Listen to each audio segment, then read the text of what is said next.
আল্লাহর রসুলকে নিয়ে যেভাবে মিথ্যা বলেন আল্লাহ, সেই হিসাবে জামায়াত ইসলামকে নিয়ে সকাল বিকাল মিথ্যা বলে, এটা তো আরো তুলনামূলক আরো ফজিলতপূর্ণ বিষয় হওয়ার কথা, তাই না? জামায়াত ইসলামকে বলে ধর্ম ব্যবসায়ী, অথচ আল্লাহ বলেন কারা ধর্ম ব্যবসায়ী?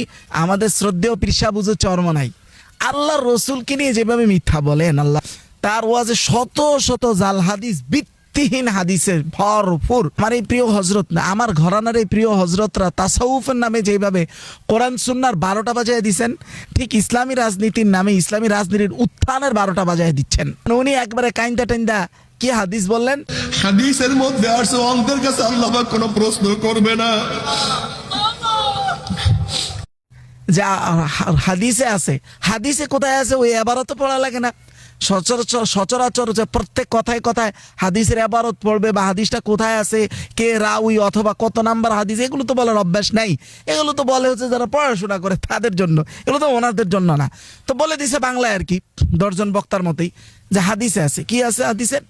যে আখেরাতে যারা অন্ধ হিসাবে উঠবে, মানে যাদেরকে আল্লাহ তাআলা অন্ধ, মানে দুনিয়াতে অন্ধ হয়ে গেছিল, অন্ধ হিসাবে উঠবে, তাদেরকে আল্লাহ প্রশ্ন করবেন না। এ সহিহ সূত্রে একটা হাদিস দেখাবেন। আমারও জানার কমতি থাকতে পারে, আপনি দেখেন এটা কোথায় আছে এই হাদিসটা। মনে হয় আমি তো এটা পাই মুস্তাদ আহমদ ইবনে হাম্বলে, যেটা 16,301 নম্বর হাদিসের বর্ণনায় এইরকম একটা হাদিস আছে, যেটা হইতেছে একটা রাজুলুন আসাম, বধির ব্যক্তি, লা ইয়াসমাউ শাইআন, সে কিছুই শুনতো না, তো সে ইসলামের কোনো বাণী শুনে নাই, ইসলাম মানতে পারে নাই, একজন ব্যক্তি। রাজুলুন আহমাক, নির্বোধ ব্যক্তি, কিছু বুঝতো না দুনিয়াতে। আরেকজন হচ্ছে রজুলুন হারাম, একবারে জীর্ণ শীর্ণ দুর্বল বৃদ্ধ ব্যক্তি।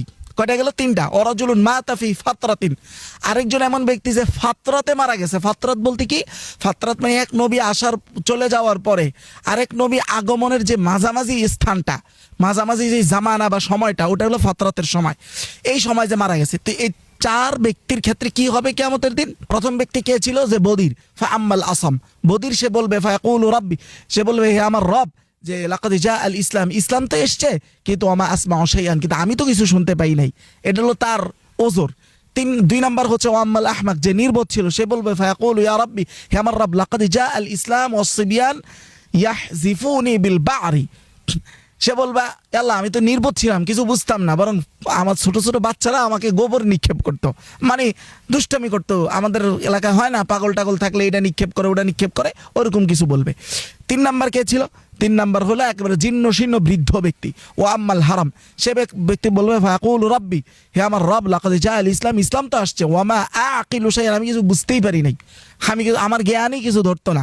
ওয়াম্মাল্লাযী মাতা ফিল ফাতরা, যে ফাতরাতে মারা গেছে। ফাতরাত মানে কি বলছিলাম? মানে হলো এক নবী যাওয়ার পরে আরেক নবী আসার যে মধ্যবর্তী সময়টা, অর্থাৎ এগুলো হচ্ছে আমাদের রাসূলের আগমনের আগের হিসাবগুলো বলা হচ্ছে। সেই ব্যক্তি বলবে, এমন ব্যক্তিরা বলবে ফায়াকুলু রাব্বি, আমার রব, মা আতানি লাকা রাসূল, আপনার কোন পক্ষ থেকে কোনো রাসূল তো আমার কাছে আসে নাই। তারপরে আল্লাহ তাআলা তাদের থেকে প্রতিশ্রুতি নিবে যে তোমরা আমাকে আমার আনুগত্য করবে। তাদেরকে বলবেন তোমরা এবার জাহান্নামে প্রবেশ করো। আল্লাহ এটা এই হাদিসে বোঝানো হচ্ছে যে তারা তো দুনিয়াতে ওজর বলছে, আমি এই জন্য আপনাকে মানতে পারি নাই, এই সমস্যাগুলো না থাকলে মানতে পারতাম। তখন আল্লাহ বললে ঠিক আছে মানতে পারো না, এখন জাহান্নামে প্রবেশ করো, মানে তুমি আমার আদেশ কতটুকু পালন করতেছো এখন পরীক্ষার হবে। তো আল্লাহ নবী বলেছে ফাওয়াল্লাযী নাফসু মুহাম্মাদিন বিয়াদি, আল্লাহর কসম, যদি লাউ দাখালুহা, তারা যদি ওই সময় জাহান্নামে প্রবেশ করতো, লাকানাত আলাইহিম বারদাও ওয়া সালামা, ইব্রাহিম আলাইহিস সালাতু ওয়াস সালাম আগুনের মধ্যে যেভাবে ঠান্ডা অনুভব করছে, তারা ঠিক জাহান্নামে ওইভাবে ঠান্ডা অনুভব করতো, কোনো কষ্ট পাইতো না। তো আল্লাহ এই হাদিস দ্বারা বোঝা যাচ্ছে যারা দুনিয়াতেও আসলেই কোনো ওজর প্রাপ্ত, তাদেরকে পর্যন্ত আল্লাহ তাআলা আখিরাতে গিয়ে আবার পরীক্ষা করবেন। যাদের পরীক্ষা দুনিয়াতে পূরণ হয় না, তাদের পরীক্ষাটা আল্লাহ তাআলা আখিরাতে পূরণ করার চেষ্টা করবেন, যেটা মুস্তাদ আহমদের হাদিসের মধ্যে স্পষ্ট। তাহলে আপনি কোথায় পাইলে যে একজন অন্ধ হয়েছে দেখে আল্লাহ তাকে জিজ্ঞাসাই করবেন না? এটা তো এই হাদিসের মজমুনের বিরুদ্ধে যাচ্ছে। কোথায় পাইছে উনি এই হাদিস? আল্লাহ জানে। যেমন ইবনে মাজার একটা হাদিস আছে, 2041 নম্বর হাদিস, যে হাদিসের মধ্যে রাসূলুল্লাহ বলেছেন, আয়েশা থেকে বর্ণিত, 3 ব্যক্তির থেকে আল্লাহ কলম উঠে নেন, মানে 3 ব্যক্তির কোনো অপরাধ লেখা হয় না। কার কার? রুফি আল কালাম আন সালাসা আনিন নাইম হাত্তা ইয়াস্তা, এর মধ্যে প্রথম হচ্ছে যে ঘুমন্ত, যতক্ষণ না সে জাগ্রত হয়, ঘুমাইলেও তো মনে চোখে দেখে না, ওদিকে ওইটাতে তাউইল করে আনছে কিনা আল্লাহ ভালো জানে। জামায়াত ইসলামকে বলে ধর্ম ব্যবসায়ী, অথচ আল্লাহ বলেন কারা ধর্ম ব্যবসায়ী? সূরা বাকারার 79 নম্বর আয়াতে বললেন ফাওয়াইলুল লিল্লাযিনা ইয়াকতুবুনাল কিতাব, ধ্বংস তাদের জন্য যারা আল্লাহর বাণী তারা নিজের হাতে লেখে আর বলে এটা আল্লাহর পক্ষ থেকে। এখন আল্লাহর বাণী নিজের হাতে, রসুলের হাদিসগুলো কিন্তু আল্লাহর বাণী, ওয়াহি মাতলু গায়রে মাতলু, মানে আল্লাহর নবী যেই কথাগুলো বলেছেন এগুলো কিন্তু আল্লাহর কথাই হাদিস বানায়া বলে। শত শত জাল হাদিস যাদের বয়ান থেকে শত শত বের করা যাবে, তারা ধর্ম ব্যবসায়ী না। অথচ আল্লাহ বলতেছেন যারা নিজ হাতে কিতাব লেখে, এখানে লেখা আর বলা তো একই অর্থে, মানে লেখে আরেকজনের কাছে পৌঁছানো অথবা বলে আরেকজনের কাছে পৌঁছানো। আল্লাহ রসুল নিজে বলেছেন যে ব্যক্তি আমার নামে মিথ্যা বলল হাদিস ইচ্ছাকৃতভাবে ফালিয়াতাবাওয়া মাকআদাহু মিনান নার, সে যেন তার স্থান জাহান্নামে করে নিল। অথচ ওনারাই সেই মানুষ বলবেন যে জামায়াত ইসলাম ধর্ম ব্যবসায়ী। জামায়াত ইসলাম ধর্ম ব্যবসায়ী না, যারা জোট ভাঙছে মূলত সিটের জন্য। আমরা যখন জামাতের গতিবিধি এবং তাদের অবস্থানটা আমাদের কাছে একটু সন্দেহ মনে হলো যে তারা এটাকে সমঝোতায় না রেখে এটা জোট আকারে তারা নেতৃত্ব নেয়ার একটা চিন্তা আমরা তাদের বিভিন্ন কার্যক্রম আমার কাছে মনে হলো। পরবর্তীতে একটু পরে বলতেছে যে ইসলামের জন্য। জোট চলতেছিল মদিনার দিকে, যখনই স্টিয়ারিং চিন্তায় করে আমেরিকার দিকে চলে গেছে, ইসলামী আন্দোলন সেখান থেকে সরে গেছে। অথচ ইসলাম কেন্দ্রিক একটা আলোচনাও তারা জোটে থাকা অবস্থায় বলে না। আবার জোটকে তারা জোট বলতেও রাজি না, কারো নেতৃত্ব মানতেও রাজি না। আবার বলে আমার সন্দেহ হয়েছিল জামাত নেতৃত্বে চলে যাবে, এই জন্য আমরা কি করছি এটার উষ্ঠে দিয়ে দিছি। তো সামনে কারে দিছেন? সামনে মানে সিঁড়ি হিসেবে ব্যবহৃত হয়ে বিএনপিকে আমরা সুযোগ দিয়ে দিছি। হাত পাকা বলতে হবে, কিন্তু হিসাবের পক্ষ থেকে নির্দেশ হইতেছে যে যে যে জায়গার মধ্যে হাত পাকা দুর্বল, তাহলে শিশু বুদ্ধ, শিশু বুদ্ধ। দেখেন এদের মানে চতুর্মুখী, এটাকে আপনার ধর্ম ব্যবসা মনে হয় না?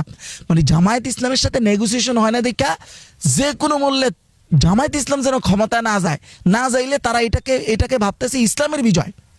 আবার একই লোক তার মুরিদরা বলতেছে যে পিসা হুজুর থেকে নির্দেশ আসতেছে যে এই জায়গায় ইয়ারা দুর্বল, মানে চরমনাই দুর্বল, ওই জায়গায় যেন বিএনপিকে ব্যাকআপ দেওয়া হয় আনঅফিসিয়ালি। আপনি হাতে করে গণেন যে এদের এই সামান্য সময়ের মধ্যে এদের অবস্থার পরিবর্তন কত দিকে হয়েছে।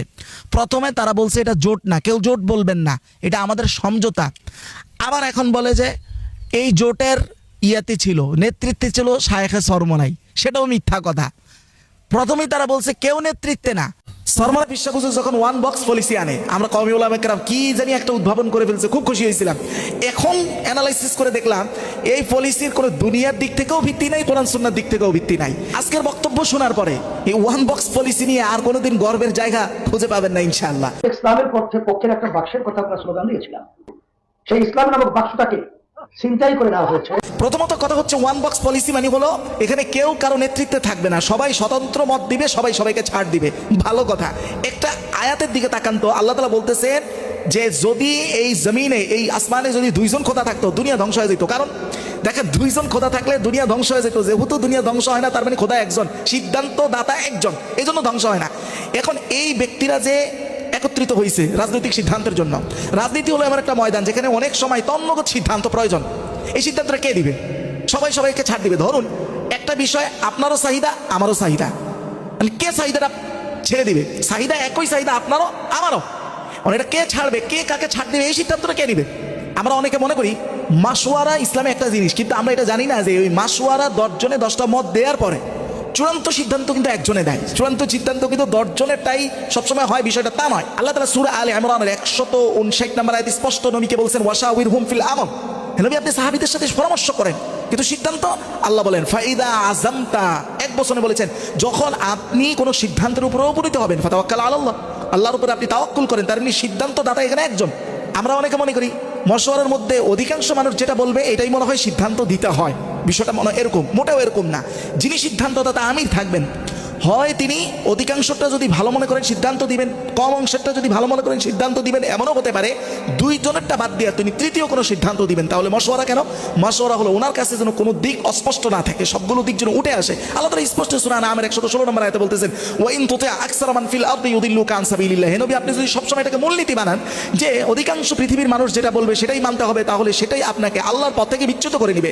শুধু তাই না, আবু দাউদের 2608 নম্বর হাদিসে যেখানে রাসূলুল্লাহ এই কথা বলতেছেন ইজা খারাজা সালাসাতুন ফি সাফারিন, তোমরা তিনজন মানুষও যদি কোনো সফরে বের হও, সফর রাজনীতি হলো এই ময়দানের সব থেকে পিচ্ছিল রাস্তার সবচেয়ে ক্রিটিক্যাল সফর।